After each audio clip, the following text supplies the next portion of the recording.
जितना आप लोगों का धन्यवाद किया जाए उतना कम है। धन्यवाद है आप लोगों के लिए, लाइक के लिए, शेयर के लिए, मेरे साथ टेलीग्राम पे जुड़ने के लिए, इतने अच्छे-अच्छे कमेंट्स के लिए। आपको पता है कि मेरी जो क्लास है वो होती है सुबह सवा 12 बजे, फिर 3 बजे और शाम के और यू कैन से रात के 8 बजे। तो इस टाइम पे हम लोग क्लासेस अपनी करते हैं जो कि आप लोगों के लिए काफ़ी इंपॉर्टेंट है। सुबह सवा 12 बजे वाली क्लास आपकी इडियम फ्रेज की होती है, 3 बजे वाली क्लास आपकी होती है vocabulary, 6G speed vocabulary season 3, और जो रात में होती है वो होती है कॉन्सेप्ट वाली क्लास, मींस रूल्स वाली क्लास, जिसमें आप फंस जाते हैं और फिर मैं वहां से आपको खींच के निकाल लाती हूँ। तो चलिए शुरू करते हैं हम आज की क्लास, जो कि इंटरेस्टिंग तो है ही है, साथ साथ में आपको बहुत ज्यादा बेनिफिट देगी, क्योंकि आप लोगों का है एसएससी सीजीएल जो कि सितंबर में होने वाला है, और बहुत सारे एग्जामिनेशंस जो कि आपके अपकमिंग है और आप उसके लिए तैयारी कर रहे हैं। तो ये सेशन आप लोगों के लिए बेस्ट होने वाला है। साथ साथ में लाइक शेयर करना बिल्कुल ना भूलें, और शुरू हो जाए मेरे साथ, क्योंकि मैं करने वाली हूँ 10 मिनट में 10 idiom phrases. Let me check the voice once again. पहले तो मैंने कर ली थी, मैं एक बार चेक कर लेती हूँ कि आवाज ठीक आ रही है कि नहीं। बहुत बहुत शुक्रिया है सभी का भाई, बहुत बहुत शुक्रिया, बहुत बहुत शुक्रिया एवरीवन। ठीक है, तो चलिए शुरू करते हैं आज का सेशन, जो कि इंटरेस्टिंग है आप लोगों के लिए। ये है गोइंग प्लेसेस, है ना। इडियम फ्रेजेस का मतलब होता है गोइंग प्लेसेस। अगर गोइंग प्लेसेस में आप एक इडियम फ्रेज डाल रहे हैं, इसका मतलब है कि भाई गोइंग प्लेसेस में जगह जगह जाता हूँ, ये तो नॉर्मल सेंटेंस हो गया। लेकिन गोइंग प्लेसेस का इडियम का क्या मतलब होता है? एक ऐसा पर्सन जो कि बहुत टैलेंटेड है, एक ऐसा पर्सन जो कि बहुत स्किल्ड है, एक ऐसा पर्सन जो कि सक्सेसफुल होगा ही होगा, उसे सक्सेस पाने से कोई नहीं रोक पाएगा। तो गोइंग प्लेसेस का मतलब होता है एक ऐसा पर्सन जो कि टैलेंटेड है और वो सक्सेसफुल भी होगा। क्योंकि आप लोगों को बता दूं कि आइडियाज हमारे पास बहुत सारे हैं, हमें सब पता है कि कब कौन सी चीज कहां से कैसे होगी, लेकिन हम कर नहीं पाते हैं, और मैक्सिमम लोग कर नहीं पाते हैं। तो जो कर लेता है, जिसमें पेशेंस है, जिसमें धैर्य है, जो कॉन्टिन्यूटी के साथ करता है, उसको रिजल्ट हमेशा मिलते हैं। एक ऐसा पर्सन जो बहुत टैलेंटेड है, Maya is such a talented and hard working writer, she is definitely going places. बोल रहा है जो माया है ना, वो बहुत टैलेंटेड है और हार्ड वर्किंग भी है। तो पक्कम पक्का है ना, पक्कम पक्का क्या होगा, वो गोइंग प्लेसेस जाएगी, मींस उसको सक्सेस, वो पक्का सक्सेसफुल होगी और उसको सक्सेस जरूर मिलेगी। ठीक है, उसको सक्सेस जरूर मिलने वाली है। नेक्स्ट आप लोग के सामने है, ये रहा आपका in cold blood. Next summer is in cold blood, in cold blood everyone. अच्छा एक चीज दिखाओ, ये नंबर 1 लिखा था, इस पे नंबर 2 नहीं लिखा क्या? अच्छा बाद में आएगा। और भाई इन कोल्ड ब्लड, ठंडा खून हो गया उसका, ठंडा खून, जैसे बोलते हैं ना, उसका गर्म खून है, टेम्परामेंट हाई रहता है उसका। मतलब वो हमेशा कैसा बंदा है कि हमेशा तड़क भड़क रहता है, हमेशा गुस्से में रहता है और हमेशा एटीट्यूड दिखाता है। कोल्ड ब्लड का मतलब है पूरा प्लानिंग प्लॉटिंग के साथ आपने कोई काम किया है, जानबूझ के कोई काम किया है, आपने पूरे होश और हवास से कोई काम किया है, वो कोल्ड ब्लड हो जाता है। Murder done in intention, with intention and planning, पूरा प्लानिंग के साथ। The ruthless criminals executed the shopkeeper in cold blood just for the money in the register। बोल रहा है कि एक कोई बंदे क्या गए, किसी दुकान पे गए, दुकानदार की उन्होंने हत्या कर दी। क्यों? क्योंकि उन्हें वो जो रजिस्टर में पैसे रखे थे वो चाहिए थे। अब यहाँ पर दो इंपॉर्टेंट वर्ड है, रूथलेस, रूथलेस भी है और एग्जीक्यूटेड भी है। देखो, एक एग्जीक्यूटेड होता है किसी काम को करना, है ना। एक एग्जीक्यूट का मतलब पता है ना, किसी काम को कर देना, कोई हैपन होना, कोई काम, है ना, कि कोई काम का हैपन होना, है ना, किसी काम का हैपन होना। लेकिन एग्जीक्यूशनर आ जाए, एग्जीक्यूशन आ जाए और एग्जीक्यूटेड आ जाए, और एग्जीक्यूट अगर ऐसे आ रहा है तो इसका दूसरा मतलब होता है किसी को क्या कर दिया है, मार देना, किल कर देना, है ना। तो दो वर्ड्स आप लोगों के लिए इंपॉर्टेंट है। यहाँ पर रूथलेस को मैं आगे पढ़ाऊंगी, ठीक है, रूथलेस को मैं आगे पढ़ाऊंगी, आप लोगों को टेंशन ना लेना। बोल रहा है having no pity compassion on mercy, एक ऐसा पर्सन जो कि सामने वाले को बहुत ज्यादा वायलेंस दिखा रहा हो और उसके सामने उसके पास कोई भी दया ना हो। जैसे कि आपने देखा कि उस पर्टिकुलर पर्सन ने उस शॉपकीपर की हत्या कर दी, लेकिन वो बिल्कुल प्लानिंग प्लॉटिंग के साथ की है, क्योंकि उस पर्टिकुलर पर्सन ने उसके पर्टिकुलर रजिस्टर में से उसको पैसे पहले नहीं दिए थे, तो उसने उसको मार दिया और अब सारे पैसे ले लिए। तो एक ऐसा पर्सन जिसके पास बिल्कुल दया नहीं है, पिटी का मतलब दया, कंपैशन, मर्सी सबका मतलब दया है, किसी पर्टिकुलर पर्सन के पास बिल्कुल दया ना होना आपका हो जाता है रूथलेस। ठीक है, एक ऐसा पर्सन जिसके पास दया धर्म ना है। ऑफ एंड ऑन का मतलब क्या होता है, ओकेजनली, मैं बोलूं इंटरमिटेंटली, मतलब गैप में। मैंने बोला ऑफ एंड ऑन ये चलता रहता है, ऑफ एंड ऑन चलता रहता है, मतलब आज अगर मैं क्लास ले रही हूँ तो 2 दिन बाद मैं छुट्टी भी ले सकती हूँ, फिर उसके बाद क्लास ले लेती हूँ, फिर छुट्टी ले लेती हूँ।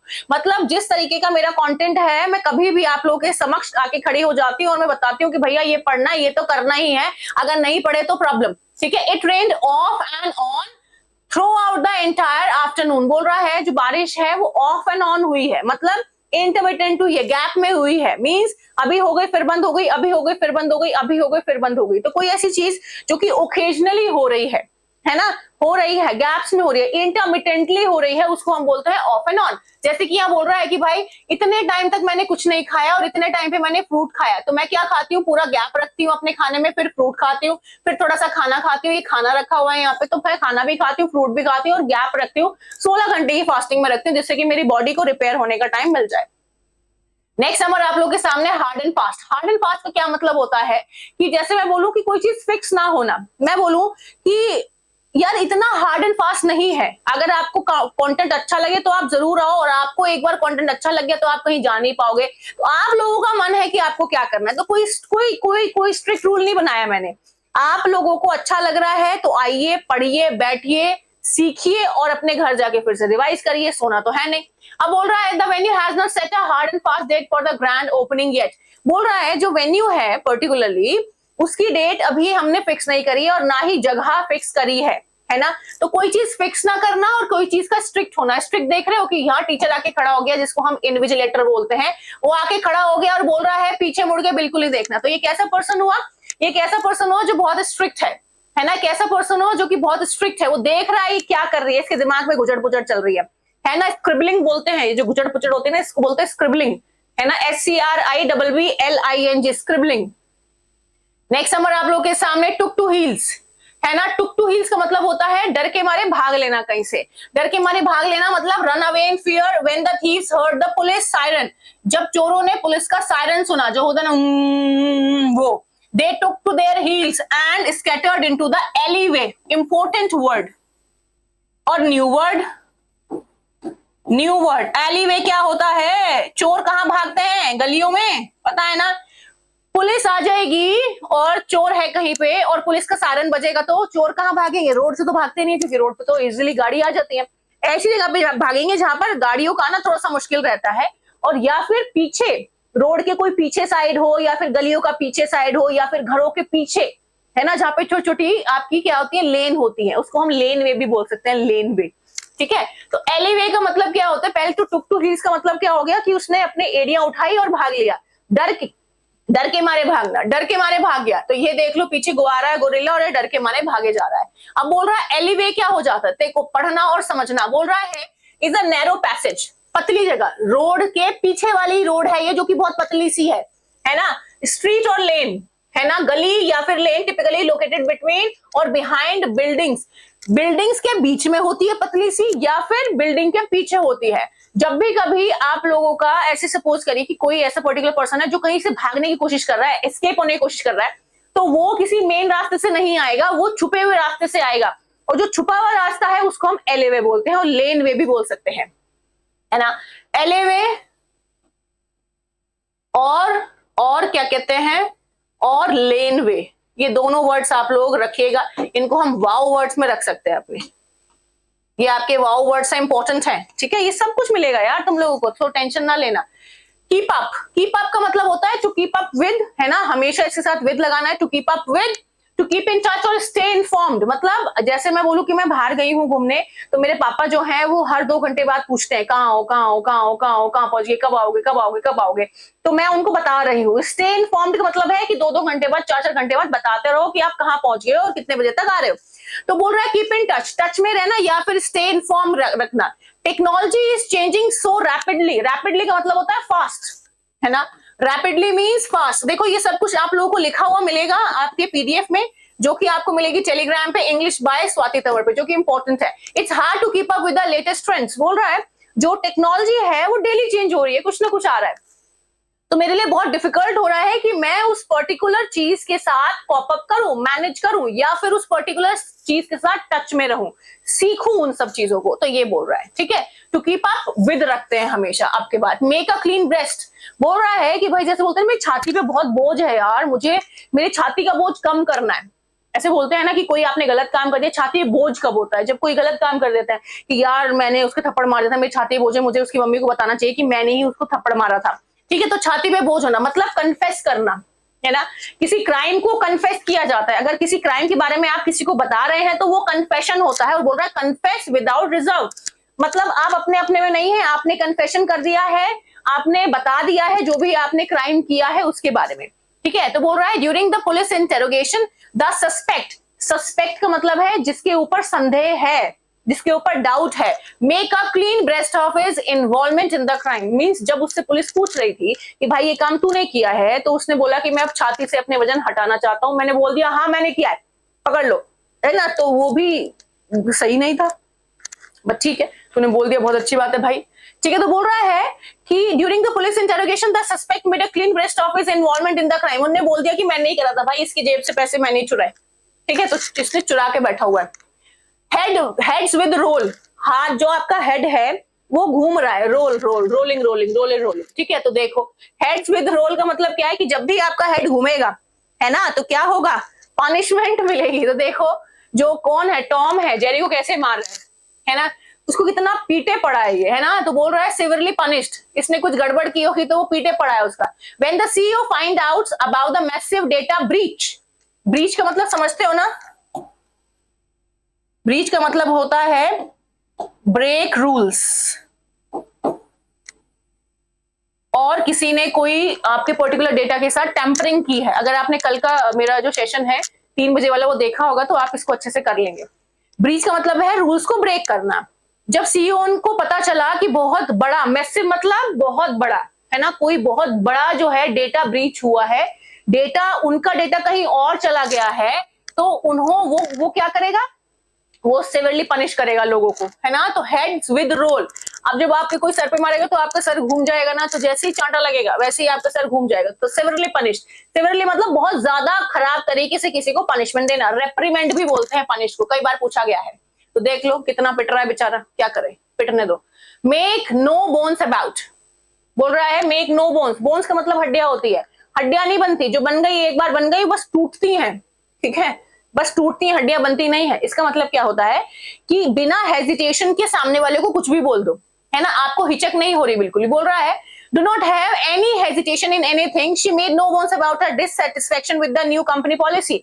वो जो नई कंपनी की पॉलिसी आई है उसने उसके बारे में सीधा डायरेक्ट बोला है कि भाई मुझे ये पॉलिसी समझ में नहीं आ रही तुम्हारी, क्योंकि आप लोगों को पता है लड़कियों के लिए पॉलिसीज बहुत अलग अलग होती है।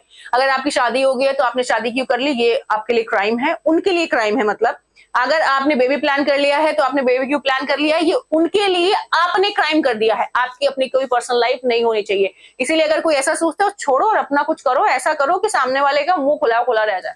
ठीक है, बोल रहा है she made no bones about her dissatisfaction with the new company policy, मतलब उसने बिना किसी हेजिटेशन के अपने बॉस को बोल दिया कि I don't like this companies new policy, मुझे नहीं पसंद आई है। तो मैं तो सीधा बोलूंगी, आप लोगों को पता है मेक नो बोन्स अबाउट, हड्डियां बनती नहीं है लेकिन टूट जाती हैं, तो आप लोगों को टूटने का डर नहीं है, इसलिए आप डायरेक्ट बोलते हैं, इसलिए आप डायरेक्ट बोल रहे हैं, एकदम स्ट्रेट फॉरवर्ड है और बिना हेजिटेशन के आप बोलते हैं, उसको बोलते हैं make no bones about. Take after का मतलब क्या होता है, टेक आफ्टर का मतलब होता है सेम टू सेम देखना, रिजेंबल करना, सेम टू सेम देखना। देख रहे हो, बोल रहे तू मेरे जैसा मैं तेरे जैसा, तू मेरे जैसा मैं तेरे जैसा, है कि नहीं। तो बोल रहा है टेक आफ्टर मतलब रिजेंबल करना, रिजेंबल मतलब बिल्कुल डिट्टो देखना। बोल रही है she takes after her mother with her wide eyes, है ना, मतलब वो अपनी मम्मी की जैसी है, क्योंकि उसकी भी आंखें बड़ी बड़ी है, उसकी मम्मी की आंखें बड़ी बड़ी है। एंड क्वाइट डिस्पोजिशन, अब ये क्या होता है, क्वाइट का मतलब शांत होता है, डिस्पोजिशन का मतलब होता है कि एक पर्टिकुलर पर्सन का टेम्परामेंट, कि वो हमेशा पॉजिटिव रहे। सपोज करो कि एक ऐसा पर्सन जो हमेशा पॉजिटिव रहता है, एक ऐसा पर्सन जो हमेशा नेगेटिव रहता है, तो हम बोलते हैं भाई इनके घर में सब ऐसे, जैसे बोलते हैं ना इनके घर में सभी ऐसे, तो दैट इज डिस्पोजिशन, कि भाई आप इनहेरेंटली चीजों को इनहेरिट कर रहे हो, कि आपके दादा भी ऐसे थे, आपके पापा, फिर आप, तो जब लोग बोले ना यार इनका पूरा खानदान ही ऐसा है, पागल हो गए, है ना, तो दैट इज डिस्पोजिशन। ठीक है, कि मम्मी जैसी है वैसा बच्चा है, फिर बच्चे की बच्चा मम्मी बनी तो फिर से उसके फिर बच्चे में भी सेम चीजें आ गई। तो ट्रेट्स बोल सकते हैं, इनहेरेंटली इनहेरिट बोल सकते हैं, जो आप अपने बड़े पुरखों से ले रहे हैं, वो पॉजिटिव नेगेटिव दोनों हो सकता है। ठीक है, तो चलिए अब यहां देखेंगे डिस्पोजिशन का मतलब क्या होता है, the natural qualities of a person's character. Natural quality, वो पॉजिटिव नेगेटिव दोनों होंगी, इस बात को ध्यान रखना है ना। नेचुरल क्वालिटी समझना, नेचुरल क्वालिटी में आपके, इसीलिए मैंने पॉजिटिव नेगेटिव दोनों लगाया है, पॉजिटिव भी होगा और नेगेटिव भी होगा, तो किसी एक को नहीं लेना आपको, ठीक है जी। पॉजिटिव भी होगा और नेगेटिव भी होगा, ठीक है।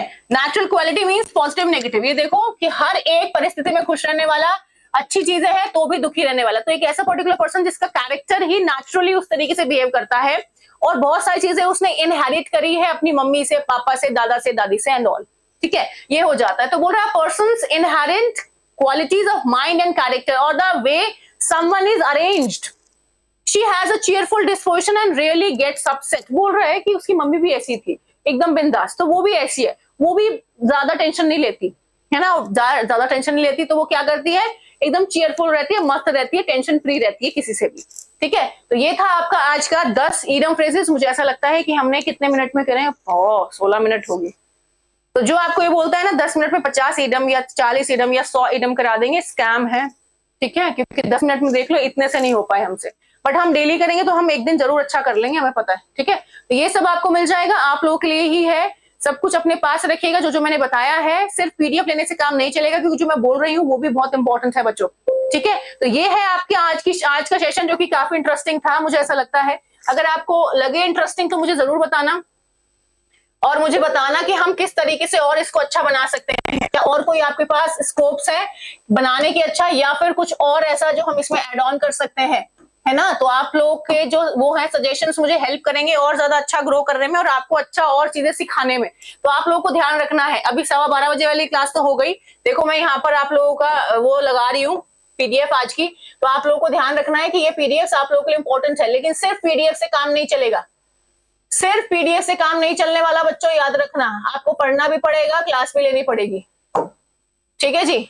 लो जी, आज का 12:15 बजे वाली क्लास का आप लोगों को मिल गया है पीडीएफ, अभी थोड़ी देर में लिंक भी मिल जाएगा आपके टेलीग्राम पे। होपिंग कि आप लोगों को बहुत अच्छा लग रहा है, मजा आ रहा है। 10 मिनट का सेशन रखते हैं, बस थोड़ा सा आगे बढ़ जाता है, कोई बात नहीं। Thank you so much for everything guys, आप बहुत अच्छा कर रहे हो, आप बहुत अच्छा मुझे रिस्पॉन्स कर रहे हो, जो कि मैंने कभी उम्मीद नहीं की थी। आपकी इस रिस्पॉन्स के लिए मैं बहुत बहुत शुक्रगुजार हूँ, बहुत बहुत तहे दिल से आप लोगों को धन्यवाद देती हूँ। थैंक यू सो मच, जय श्री राम एवरीवन।